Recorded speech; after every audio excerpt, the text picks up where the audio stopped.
Senhor Deus, mais uma vez estamos aqui diante do Senhor, ó Pai, nesse momento de culto, e que esse seja um momento memorável, possamos derramar os nossos corações diante do Senhor, que o Senhor possa estar limpando as nossas mentes, os nossos corações, ó Pai, esvaziando tudo aquilo que, Senhor Deus, não é justo, não é bom, não é santo, e principalmente nesse momento, os nossos olhos, o nosso coração, toda a nossa atenção seja voltada para a tua palavra. Que o Senhor fale no nosso coração, Pai, que possamos sair daqui edificados para a honra e glória do teu nome, Pai, para o bem, Senhor Deus, daqueles que amam a Deus. É o que nós pedimos, em nome de Deus. Amém. Queridos, vamos abrir a palavra do Senhor em Provérbios capítulo 14, verso 18.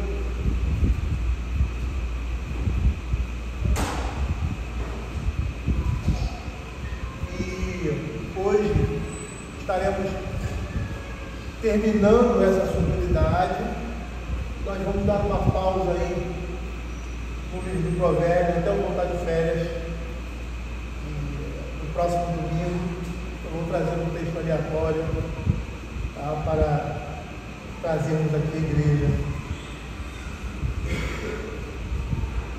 E como não ia poder continuar, fechar essa solenidade e ficar no meio, é preferível a gente dar uma parada aqui e voltar quando eu retornar de férias, para que a gente possa desenvolver.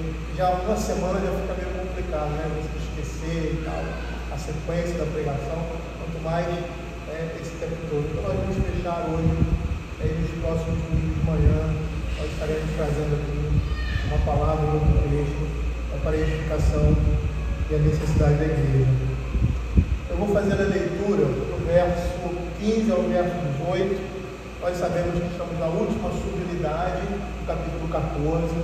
Sabemos que o capítulo 14 fala de andar em sabedoria, e que essa última subunidade é dividida em outras três subunidades. A primeira é do verso 15 ao verso 18, que se encerra hoje. E aí diz assim a palavra do Senhor: o simples dá crédito a toda palavra, mas o prudente atenta para os seus passos. O sábio é cauteloso e desvia-se do mal, mas o insensato encoleriza e dá-se com o Senhor. O que previa faz loucuras, e o homem de mau desígnios é odiado. Os simples herdam a injustiça, mas os prudentes se coroam do conhecimento. Como nós falamos, esse verso, o verso 18, ele representa o final dessa primeira subunidade, da última, primeira da subunidade, capítulo 14. É a conclusão que nós temos aqui, que os simples recebem como consequência de suas escolhas e comportamento a estupidez. Da mesma forma que às vezes a gente não entende, mas Romanos diz isso muito claramente, que a consequência do pecado é mais pecado. Quando você vê lá em Romanos, porque Deus os entregou, por causa disso Deus os entregou, porque rejeitaram, Deus os entregou. Então percebam que consequência de pecado, juízo de Deus sobre o pecado é mais pecado. Essa é a situação que nós estamos vendo aqui. A consequência da estupidez, de um comportamento desvirtuoso, é mais estupidez, é mais comportamento desvirtuoso. Mas por outro lado, os homens prudentes, aqueles que temem ao Senhor, herdam mais sabedoria. Tem um ditado que diz, muito comum: as águas só correm para o mar.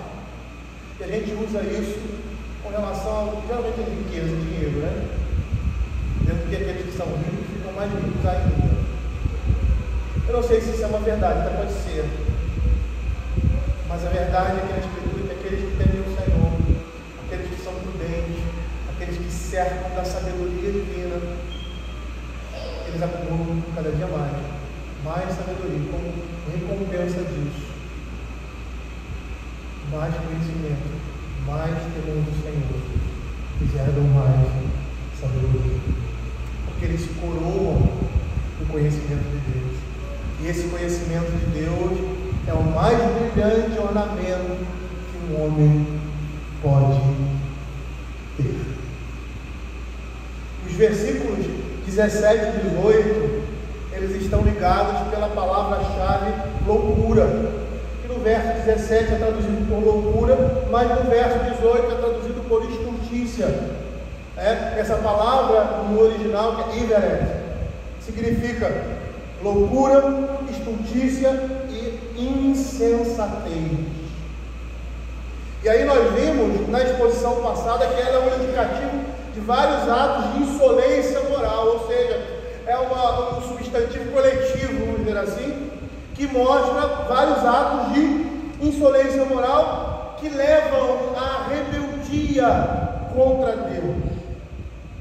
Então esses versículos estão ligados para essa palavra, mas também eles se ligam pelo contraste entre o intrigante, sagaz e malevolente, o que é chamado de homem de maus desígnios, e o homem perspicaz e benevolente no verso 18. Eu não sei se vocês se lembram que eu disse na exposição passada que geralmente esses versos, que são antitéticos, eles fazem a oposição entre o justo e o ímpio.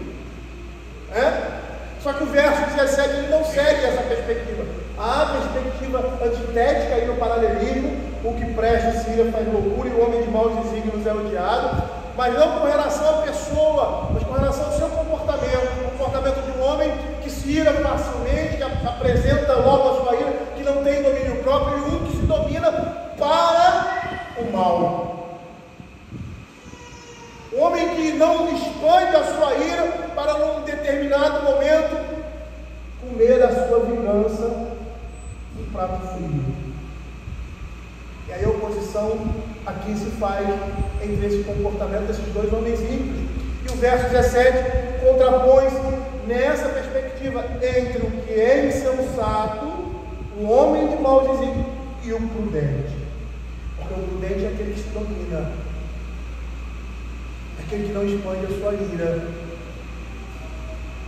para abençoar, para exercer a justiça de Deus, para o temor ao Senhor. E aí o provérbio fecha a estrutura ao redor dos versos, 15 a 18, usando metáforas para fazer contraste entre o simples e o prudente. E aqui vale lembrar que o significado da palavra simples é de alguém facilmente desencaminhado, ele é facilmente seduzido. Por isso, lá em Provérbios capítulo 9, verso 16, a mulher loucura diz assim para ele: quem é simples, volte-se para cá. E aos faltos de senso, diz: ele não tem senso, ele não tem sensibilidade, ele não tem juízo. As águas roubadas são doces, e o pão comidas ocultas é agradável. E é muito interessante que Bruce Wald comenta sobre esses simples.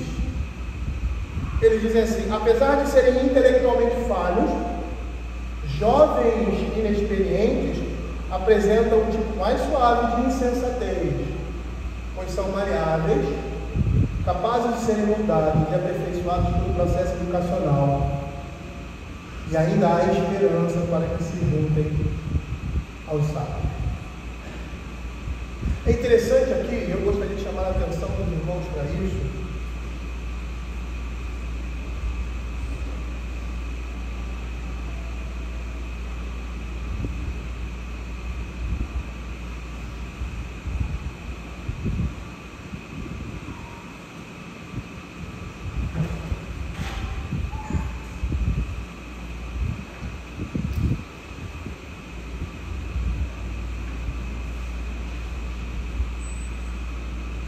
É interessante aqui, mas eu gostaria de chamar a atenção dos irmãos para isso. O que o Provérbios capítulo 1, verso 4 vai dizer? Ele diz assim: para nos dar aos simples prudência e aos jovens conhecimento e bom siso. Perceba aqui em Provérbios que o autor sagrado atribui indiretamente ingenuidade à juventude. O próprio livro de Provérbios vai apresentar um mestre, uma pessoa mais experiente instruindo um seu jovem discípulo, o pai, e ensinando seus filhos. E sabe o que eu me lembro? Porque aqui nós temos o livro de Provérbios chamando o pai a transmitir a sabedoria ao filho. Lembra no início das nossas pregações sobre Provérbios? A ideia é que o filho de Salomão está saindo de casa, e agora, depois de um período de instrução dentro do lar, como foi com ele, quando a gente vê lá no Provérbios capítulo 4 vai falar isso, um período de instrução dentro de casa, ele sai, e aí o pai dá uma instrução geral para ele, chama a atenção do filho para tudo aquilo que foi ensinado, porque agora ele está caminhando pelas suas próprias pernas, mas ele é jovem, ele é inexperiente, ele está começando a vir. Quando eu vejo isso, a primeira coisa que eu me lembro é a nossa realidade. Nossos filhos vão para a universidade e muitos deles se desviam. E sabe por que os nossos filhos se desviam? Porque eles são simples, porque eles são imaturos, porque eles são inexperientes. E agora eles começam a viver para a sua escola para as pernas, e se eles não tiverem instrução dentro de casa, a sabedoria não vai alcançá-los. Eles vão dar ouvidos a qualquer outra coisa e vão seguir qualquer tipo de ensinamento, ideologia, doutrina, porque não estavam fundamentados na palavra de Deus. Porque nós, pais, erramos os nossos filhos ao instruir os caminhos do Senhor. Por outro lado, quando um jovem ele é conduzido dessa forma, não estou dizendo que ele não vai passar por dificuldades ou dúvidas por causa da sua inexperiência, por causa da sua juventude, mas eles terão aonde se sustentar.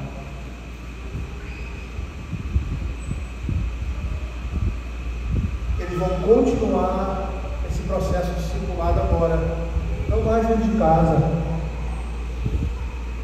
mas fora do âmbito da casa, com seus mestres, aquelas pessoas mais sábias, com exemplos de vida cristã, com a igreja, com a ministração da palavra, com a nossa. E aí eu quero chamar a atenção para o orgulho e a insensatez que é natural no jovem. Eu me lembro da minha juventude, me lembro que às vezes a gente tem que amadurecer antes do que deveria. E alguns são assim, passam por isso. E tem uma certa maturidade a mais por aquilo que sofreu, por aquilo que passou, mas não foge muito ao âmbito da sua experiência e da sua idade. Eu me lembro como eu era arrogante dentro do meu próprio coração, achando que sabia todas as coisas, que conhecia todas as coisas, que era suficiente em mim mesmo. E você chega aos 56 anos, percebe que não é assim, nem hoje, não mais. Você pensa desse jeito. E é por isso que muitos se perdem. É por isso que muitos jovens se perdem pela arrogância natural da juventude.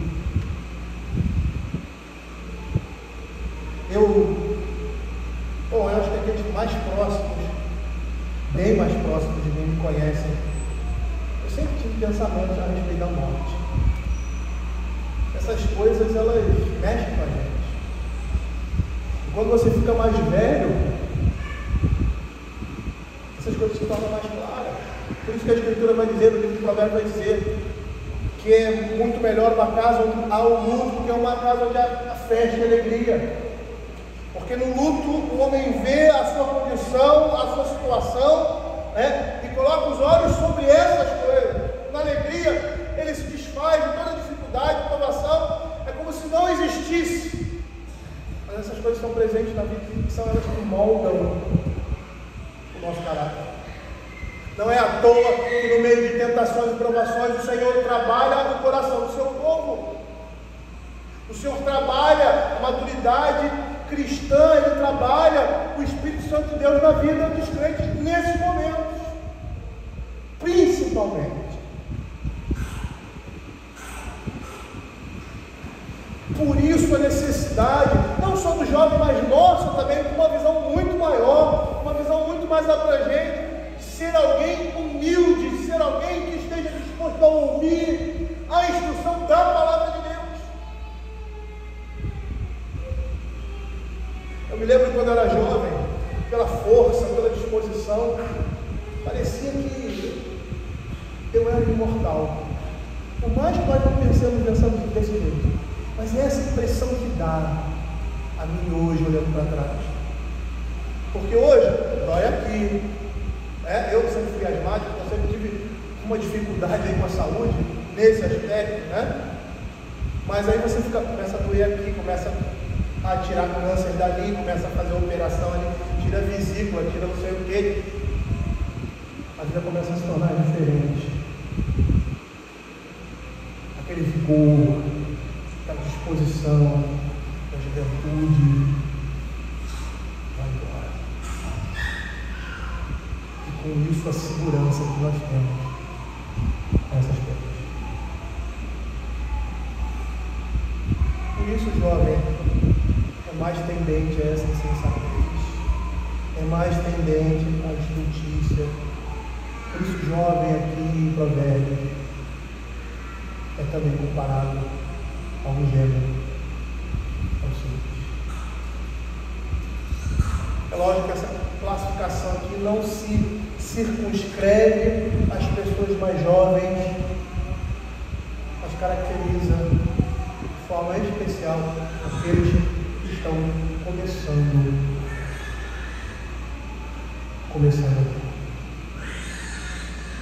E é por isso que, por serem capazes de serem moldados, aperfeiçoados pelo processo educacional, eles estão nesse processo. A esposa sempre diz uma coisa, e algo que a gente ouve por aí, né? Quanto mais velho, pior com as suas concepções. Como é difícil você mudar a cabeça de uma pessoa mais velha, de um senhor, quando ele está errado. O jovem é mais fácil, guardado as devidas proporções. E por quê? Porque ele está em processo de formação. Eles são capazes, no caso aqui, os simples, são capazes de serem moldados, aperfeiçoados pelo processo educacional. Por isso a sabedoria e a loucura competem com aquele que é simples. Aí não se limita somente à idade. Esse foi um exemplo que eu dei, mas essa simplicidade, essa ingenuidade está no coração do homem. Olha que Provérbios capítulo 9, versos de 1 a 6 e os versos 3 a 17 dizem: eles estão aqui, a sabedoria e a insensatez estão disputando. O homem simples, o homem ingênuo, insensato, tolo. Quem é simples, volte-se para cá. Aos falsos se diz: vinde comer do meu pão e beber do meu vinho, que misturei, deixai de insensato e viver, andar pelo caminho do entendimento. Perceba, o simples aí, ele é companheiro muitas vezes do insensato e vive como ele. Mas por ser uma pessoa ingênua, a ingenuidade aqui não é tido como algo bom. Ingenuidade espiritual, ingenuidade da vida, ou seja, não tem senso em discernir aquilo que é melhor. E aí se deixa muitas vezes levar pelo caminho da insensatez. Ele deve ouvir a sabedoria, mas a loucura também disputa esse homem. Verso 13 a 17: a loucura é mulher apaixonada, é ignorante, não sabe coisa alguma. Assenta-te à porta da sua casa, na altura da cidade, toma uma cadeira para ver os passos e segue em direito ao seu caminho. Quem é simples, é o mesmo discurso. Quem é simples, volta para aqui. Que é os falsos que se as águas roubadas são doces, e o pão comido, as ocultas, é agradável. Esse é o simples. Ele pode ser moldado, ele está sendo disputado. Entretanto, o insensato e o tolo, que é o estado superior e permanente do simples, do ingênuo, dos mente aberta. Mente aberta aqui não é uma pessoa, vamos dizer assim, vista de uma forma boa, né? Que recebe, ouve, não. É uma mente desprovida de sabedoria. O insensato e o tolo não têm esperança. E se o simples continuar a andar no caminho da insensatez e da tolice, ele vai herdar a loucura. Por isso que eu digo que a insensatez e a tolice é o estado superior da ingenuidade, da simplicidade, daqueles que são desprovidos de sabedoria de Deus. E por que isso? Porque esses desprezam a palavra de Deus. O insensato e o tolo eles desprezam. O simples ainda há uma possibilidade de ouvir, se for conduzido. Se der ouvido à sabedoria desse homem simples, ele pode se tornar um homem prudente. Veja o que Provérbios 21, verso 11 vai dizer.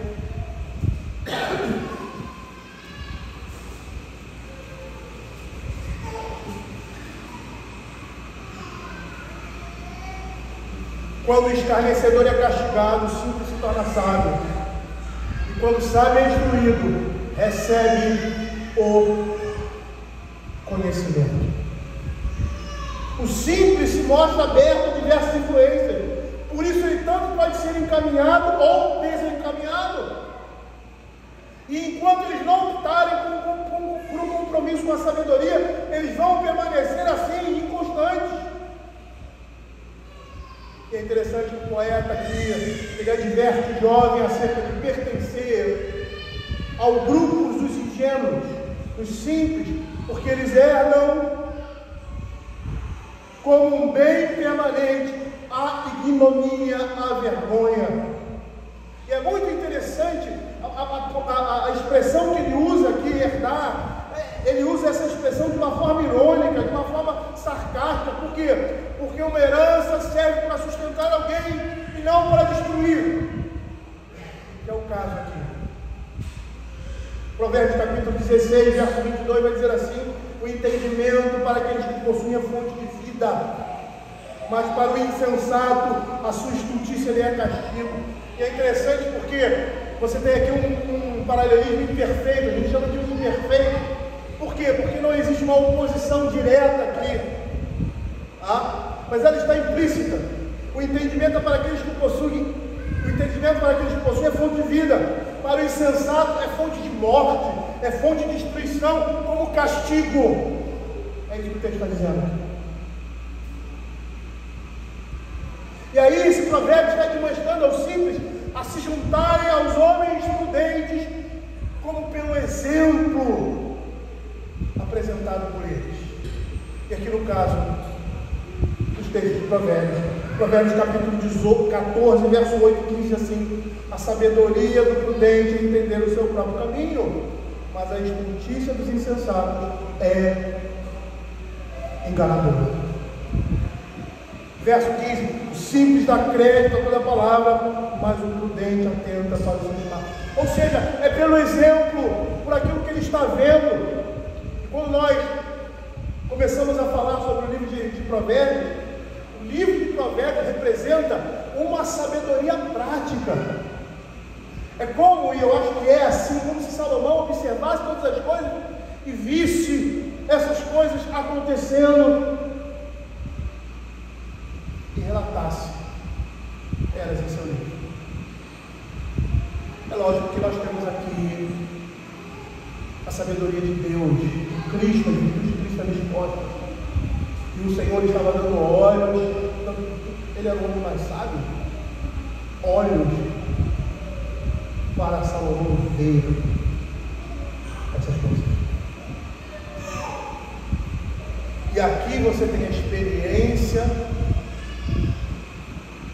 se coadulando com a palavra, a experiência se conformando com a palavra. Não o contrário, que muitas vezes é pregados em culto. A experiência moldando a palavra, não a palavra moldando a experiência.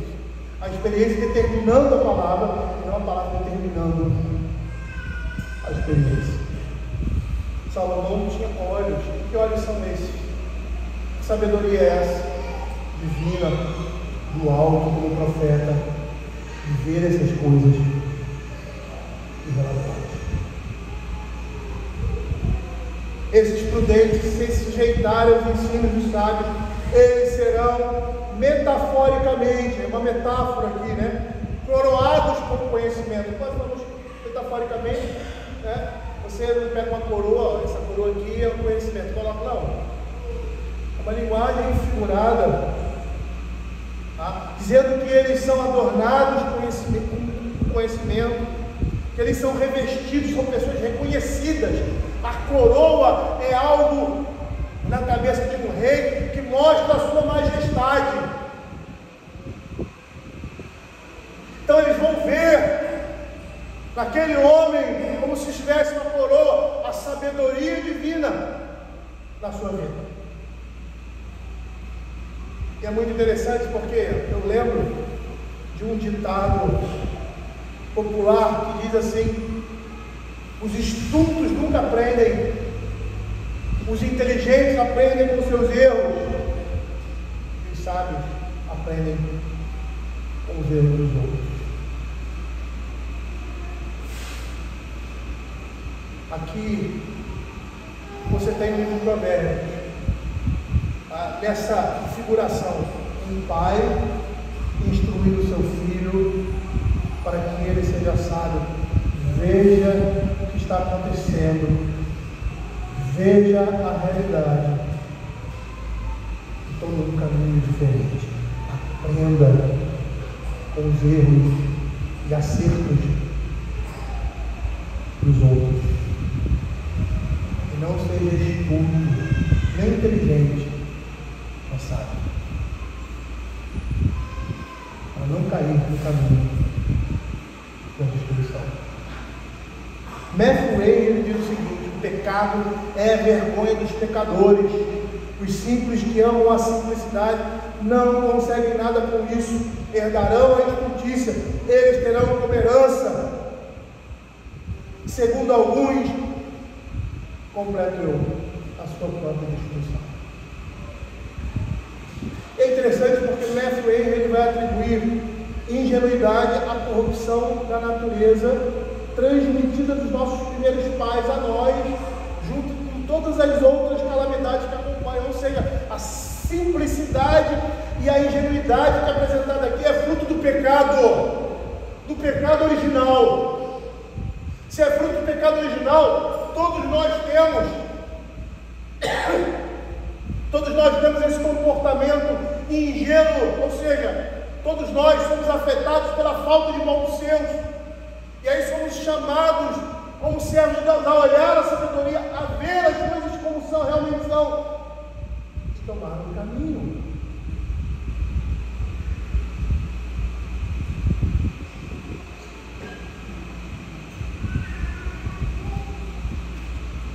Essa herança degenerada que os nossos primeiros pais propagaram para toda a raça humana.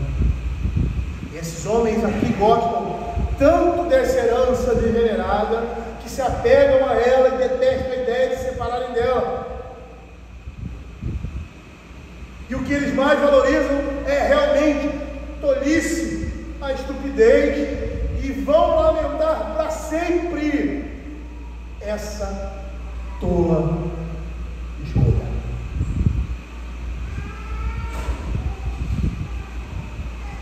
Quando nós falamos sobre isso, a primeira coisa que a gente pensa é pecado moral ou imoralidade. Primeira coisa, né? Que é degradante, mas ele não está falando só disso. Eu vou dizer, eu acho que ele nem está falando disso aqui. Ele está falando de tudo que seja transgressão, que parta da cobiça, da concupiscência do homem, fruto da simplicidade do pecado original. A ingenuidade, a falta de senso, a falta de sabedoria, a falta de entendimento como a vida deve ser vivida nesse mundo para agradar a Deus. Eu me lembro, sabe de quê? Quando falo sobre isso,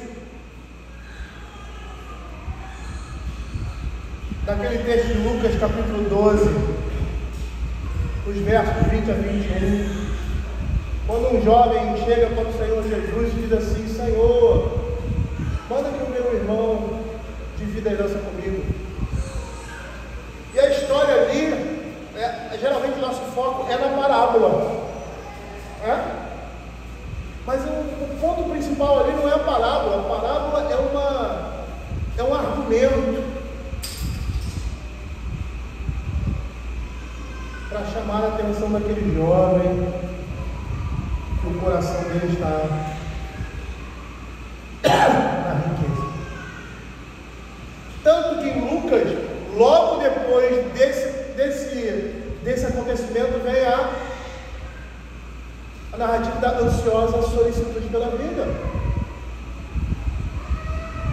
E o que eu acho tão interessante na parábola que vai apontar para aquele jovem, a Escritura não diz nada sobre ele. Pode ser até que ele tenha razão, que o seu irmão mais velho está sendo justo e injusto. É como se o Senhor Jesus estivesse dizendo assim: deixa isso para lá, rapaz, sai perdendo. Existem coisas mais importantes do que isso. Porque o Senhor Jesus percebeu como era Deus, como nós temos visto. Ele era filho do homem, mas era filho de Deus. Como filho do homem, ele também foi tentado por essas coisas externamente. Nós vamos falar sobre isso hoje à noite. Então ele entendia, tanto o lado humano, nem precisava passar por ser encarnado para entender se ele é o Senhor de todas as coisas, mas ele entende no sentido de ter sofrido, ter passado por essas tentações, como o próprio Deus, que conhecia o coração dele, conhecia os seus pensamentos, e provavelmente numa frase despretensiosa, ou até mesmo cheia de justiça, o Senhor consegue perceber aquilo que estava por trás, e diz assim no final dessa palavra: louco, esta noite te pedirão a tua alma, e o que tens preparado para quem será? Na conclusão: assim é o que tesoura para si mesmo, e não é rico para comer. Esses são os tolos, esses são os insensatos, esses são os simples, que valorizam aquilo que é insensatez, loucura e tolice, e abandonam e deixam aquilo que é mais importante. Por isso, logo a narrativa da ansiosa solicitude pela vida: deixem essas coisas para lá, não se preocupem. E ali o texto não está dizendo que você não deve trabalhar, que você não deve se esforçar, não é nada disso, pelo contrário, é saber que essas coisas na sua vida vêm pela mão de Deus, e é confiar nele, trabalhando, fazendo aquilo que é justo, santo e bom, para glorificar o nome do Senhor na sua vida. Dentro desse contexto aqui, segundo a Escritura, é loucura viver nesse mundo desconsiderando o mundo vindouro, desprezando a Deus, vivendo como se Ele não existisse, sem servi-lo de coração. É loucura, é loucura.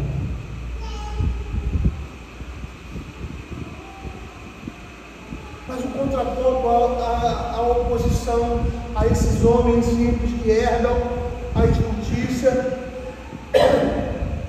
ao contrário deles, os prudentes se coroam com conhecimento. E aqui nós temos mais uma vez um paralelismo impreciso. Por quê? Porque os simples herdam a justiça, os prudentes se coroam de conhecimento. Eles se coroam de conhecimento, eles herdam o quê? A sabedoria. A sabedoria divina. Como Salomão herdou essa sabedoria. E como todos aqueles que amam ao Senhor, querem viver a sua vida em conformidade com a vontade dele, também há. Nesse verso, o prudente aqui faz oposição ao homem de maus desígnios. E aí você tem uma relação de oposição não somente com o verso 18, mas com o verso 17 também. Porque o prudente aqui, o Jaco pode pegar água para mim, por favor, mais água.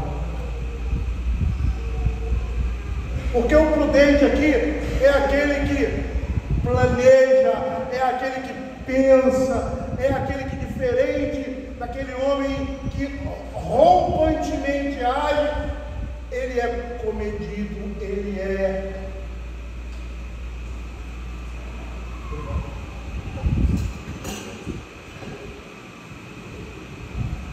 ele tem domínio próprio. O prudente aqui faz oposição aos homens de maus desígnios, pois a ideia é de alguém cauteloso, que sabe agir de forma prudente para aquilo que é santo e bom. Ou seja, podemos traduzir aqui perspicaz.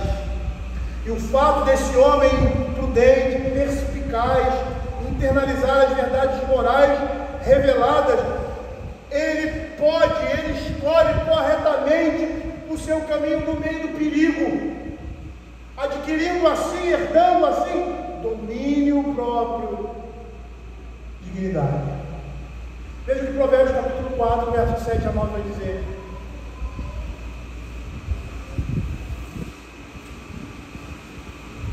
Diz assim a palavra do Senhor: o princípio da sabedoria é: adquire sabedoria, sim, com tudo que possuís, adquire o entendimento, estima e ela te exaltará, se abraçares ela te honrará, dará a tua cabeça diadema de graça e uma coroa de glória te entregará.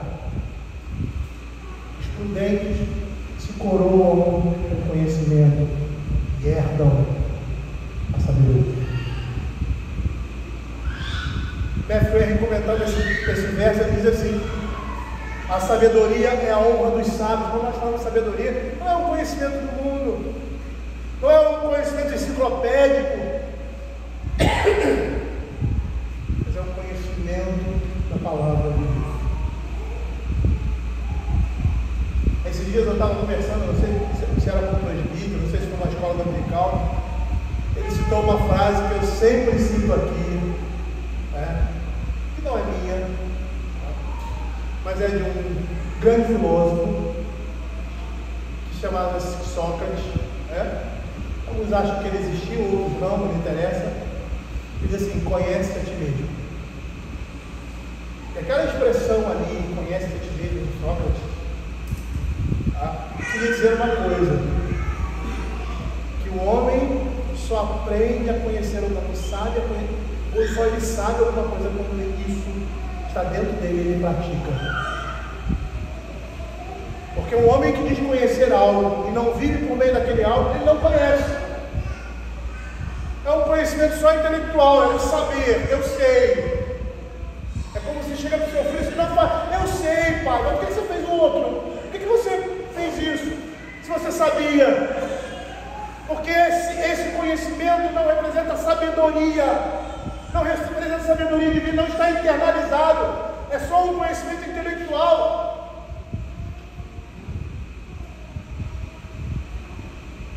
Eu não vou dizer que o conhecimento intelectual da Escritura não sirva para nada, porque você só pode ter sabedoria se conhecer a palavra de Deus. Mas o conhecimento de Deus, sem a ação do Espírito Santo na vida dele, serve, não é que não sirva para nada, serve para a sua destruição. É isso que serve, para tornar o homem mais culpado diante de si e diante de Deus. E se ele não clamar a Deus para que esse conhecimento, que essa sabedoria o alcance verdadeiramente, que o transforme a sua vida por meio dessa estrada de conhecimento, ele é mais miserável de todos os homens, porque é como se fosse um homem que tem milhões à sua disposição, em dinheiro, riqueza e bens, como um miserável, como alguém que pede esmolas na rua. Eu me lembro de uma imagem, eu não sei se essa história é verdadeira ou se é somente uma figuração, muitas vezes se usa na pregação. Eu escutei isso quando eu era jovem, adolescente, de uma pessoa que era carente, as pessoas ajudavam, e ela morreu sem assistência médica, e aí, quando foram lá na casa dela, viram que ela estava morta, pegaram ela, levaram, tudo bem. Aí quando foram se desfazer dos bens dela, os móveis, jogar fora, jogar fora, viram o colchão assim meio rasgado. Aí foram lá mexer, quando viram, o colchão estava recheado de dinheiro. Recheado, ela dormia ali. Era uma pessoa milionária. Tinha milhões ali naquele colchão, mas ela vivia em precariedade, não tinha o que comer, vivia da ajuda das pessoas.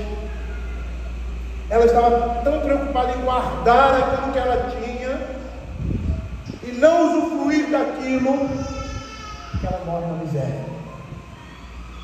E esses são aqueles que têm o conhecimento de Deus, conhecem, mas são incapazes de usufruir desse conhecimento, são capazes de pedir graça de Deus, porque somente assim, para que esse conhecimento transforme a sua vida, molde o seu comportamento.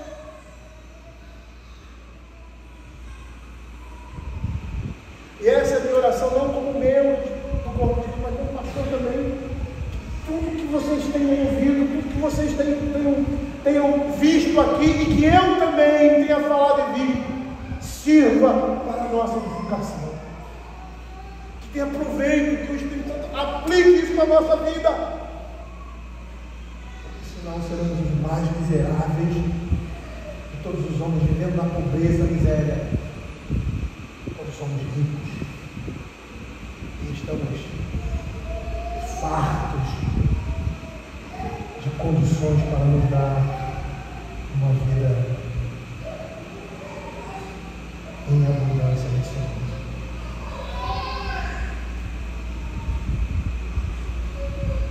Matthew Henry diz assim, eu vou repetir: a sabedoria é a honra dos sábios, os prudentes coroarão o conhecimento e o considerarão como seu mais brilhante ornamento. Não há nada que ambicione tanto. Eles aprendem entre as cabeças como a coroa, da qual não se separarão. De maneira nenhuma eles buscam chegar ao topo da perfeição do conhecimento, que irá coroar os seus princípios e progressos. Eles terão louvor por isso. As cabeças sadias serão respeitadas como se fossem cabeças coroadas, cabeças sábias serão respeitadas como se fossem cabeças coroadas. Eles coroam o conhecimento, assim o interpretam, eles dão uma credibilidade à sua profissão. A sabedoria não é somente justificada, mas é também glorificada em todos os seus dias. E é interessante aqui, quando o Matthew fala que a sabedoria não é somente justificada, ele está se referindo ao texto lá de Mateus capítulo 11, e nós vimos isso aqui quando pregamos ali sobre João Batista, o início do Evangelho de Marcos. João Batista era um homem fechado, era um homem meio sisudo, que pregava a palavra de Deus, porque entendia que o reino de Deus iria chegar naquele momento, e ele chama os homens ao arrependimento. Chega Jesus, é festa, alegria. E aí os hipócritas perguntam assim: pô, você, João Batista veio desse jeito, e você que canta, ele não bebia, não fazia nem dizia isso, e aí você vem e canta, alegre, é festa. Como é que é isso aí? A sabedoria é justificada por suas obras. A sabedoria está sendo aplicada de conformidade com a circunstância em que Deus a estabeleceu. João Batista era o final do Velho Testamento, era o anúncio do reino de Deus, e os homens precisavam estar preparados, como ele está preparado para a vida de Cristo, reconhecendo que são pecadores, que são miseráveis, como aquele publicano, porque o juízo de Deus estava sobre eles, eles estavam vivendo em pecado, eles estavam se arrependendo dos seus pecados. E aí, quando o Senhor Jesus chega, ele chega dizendo: estão perdoados os seus pecados, o reino de Deus está manifestado agora, a promessa está sendo cumprida, alegria, festa.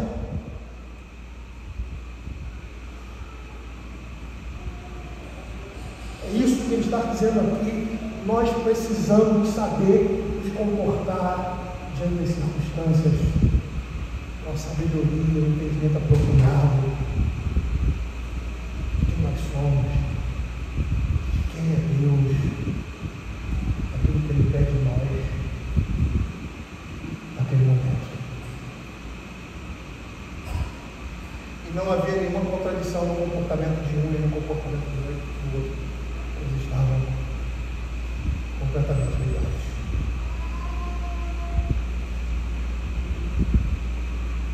E voltando aqui no texto, a loucura tem como consequência de pensamentos e ações que representam desvios da verdadeira sabedoria, e por isso eles estão juntando para si mais e mais ignomínia e vergonha. E aí eu lembro de Provérbios capítulo 28, Provérbios capítulo 1, verso 28 a 32, que diz assim: então me invocarão, mas eu não responderei. Por que ele não vai responder? Porque eles desprezaram a sabedoria divina. Procurar-me-ão, porém não me hão de achar. Porquanto aborreceram o conhecimento, não preferiram o temor do Senhor. Não quiseram ver o conselho, desprezaram toda a minha repreensão.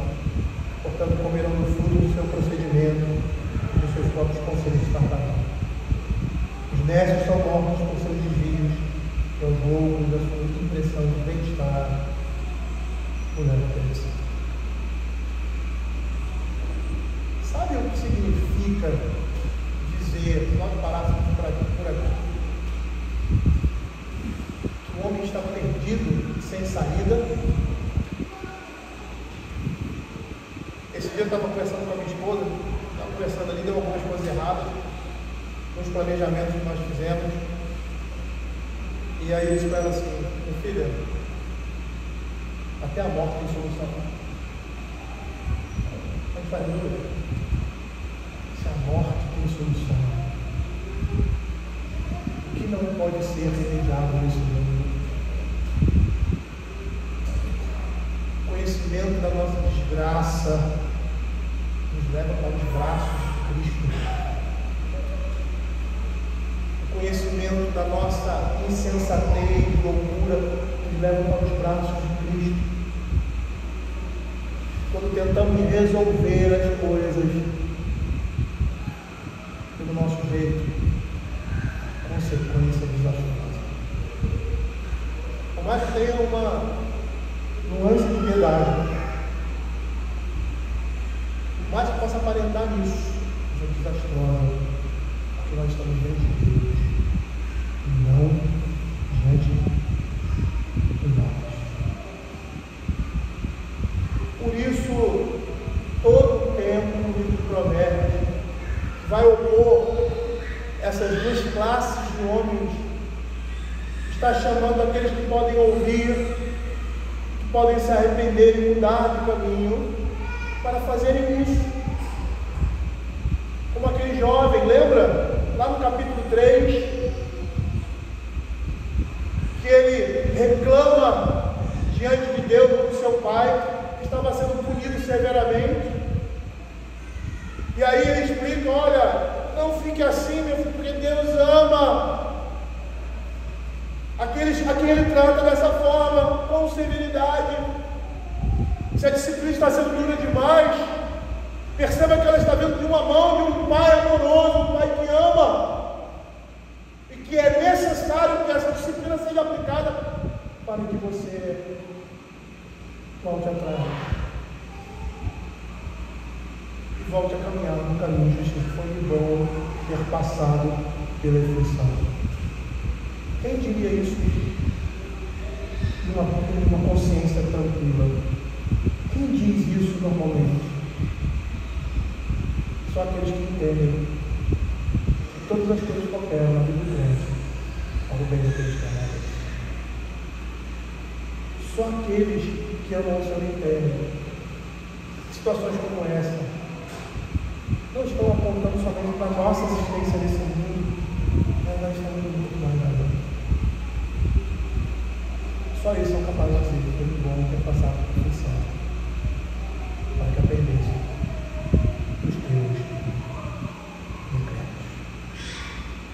aqui no final desse verso, nós estamos vendo aqui que o sábio vai resplandecer mais e mais como a luz da aurora, brilhando a glória do seu Criador e Senhor.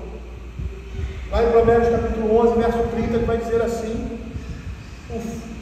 o fruto do justo é árvore de vida, e o que ganha almas é sábio. O fruto do justo é árvore de vida. E o que ganha alma é sábio. Eu vou trazer aqui o que esse texto quer nos dizer na sua inteireza, mas perceba que o fruto do justo é árvore de vida. Veja o que Daniel capítulo 2, verso 3 vai dizer a respeito disso: os que forem sábios, pois resplandecerão como o fulgor do firmamento, e os que a muitos conduziram à justiça resplandecerão como as estrelas, sempre e eternamente. O fruto do justo é árvore de vida. É como a luz da aurora, que diz Provérbios capítulo 4, verso 18: mas a vereda do justo é como a luz da aurora, que vai brilhando mais e mais até ser visto perfeito. E quando nós olhamos por essa perspectiva, nós vamos ver que a luz das Sagradas Escrituras está relacionada a uma vida de felicidade. Um dia sem luz anuncia sofrimento e calamidade. As trevas estão associadas com a morte, o fracasso, o sofrimento e a loucura. E ao dizer aqui no capítulo 4 que as veredas do justo é como a luz da aurora, o autor quer mostrar que esse é um caminho que não existe nenhum impedimento. Os sábios se coroando de conhecimento, herdando a sabedoria. É um caminho que não tem impedimento, é um caminho que não causa vergonha alguma. As pessoas olham essa coroa sobre a sua cabeça e veem a sabedoria de Deus. É um caminho livre do mal e destruição, é um caminho claro aos olhos dos homens de Deus, sem qualquer impedimento que jamais causará vergonha ou vexame. Aquele que anda na justiça não tem vergonha daquilo que ele faz.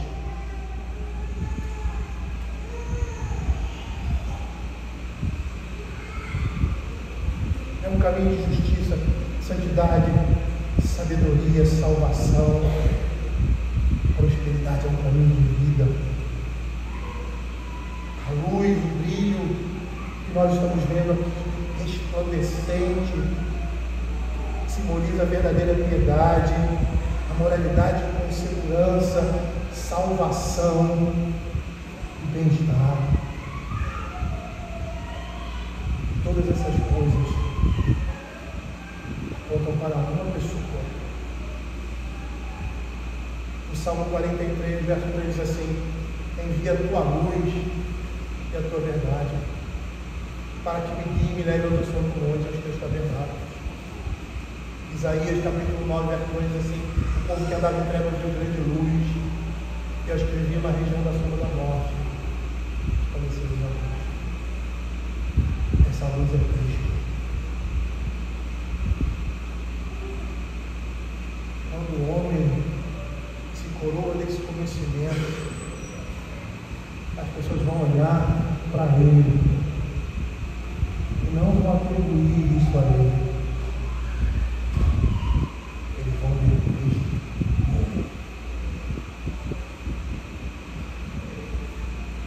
Mesmo porque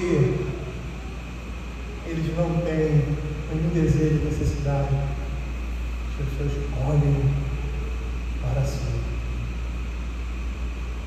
Eles querem resplandecer a imagem daquele que é o Criador, a imagem daquele que é o Senhor das nossas vidas. Essa luz, essa coroa, esse conhecimento é Cristo.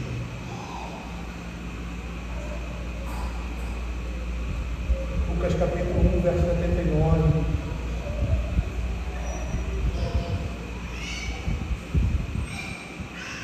Diz assim: graças à entranhável misericórdia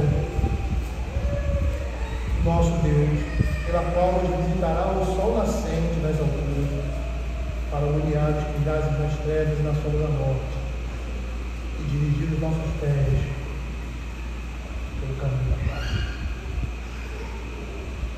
Todas as coisas apontam para Cristo. todas as coisas apontam para aquele que é o varão perfeito. Nós somos aqueles astros que não têm luz própria. Nós brilhamos, nós refletimos a luz do outro por si só, pelo seu próprio poder, pela sua própria graça, pela sua própria virtude. Brilha também nós. Vamos orar. Vamos fechar os nossos olhos e orar ao Senhor. Senhor Deus, Pai Todo-Poderoso, te agradecemos, Pai, pela Tua palavra e te pedimos, ó Deus, que o Senhor esteja nos coroando, Senhor, com a Tua graça, nos fazendo crescer, parecer a imagem de Cristo, nosso Deus. Que essa luz possa brilhar e como João Batista mesmo disse, convém que ele cresça e que eu diminua. Quando nós olhamos assim, nós percebemos uma frase assim tão desconexa, se não entendermos que nós, como homens pecadores, temos a necessidade de aparecer mais daquele que é o Senhor das nossas vidas, que queremos ter a evidência, queremos ser reconhecidos pelas pessoas, queremos brilhar uma luz que não é nossa, não reconhecendo em Cristo a suficiência de todas as coisas de nossa vida, o suprimento necessário nesse mundo para a vida e sustento do corpo e da alma, e principalmente para a eternidade. Fica conosco, Senhor, e dá sabedoria e nos faz aprender com a Tua palavra, que ela não seja em vão na nossa vida. Tem misericórdia de nós e nos abençoe.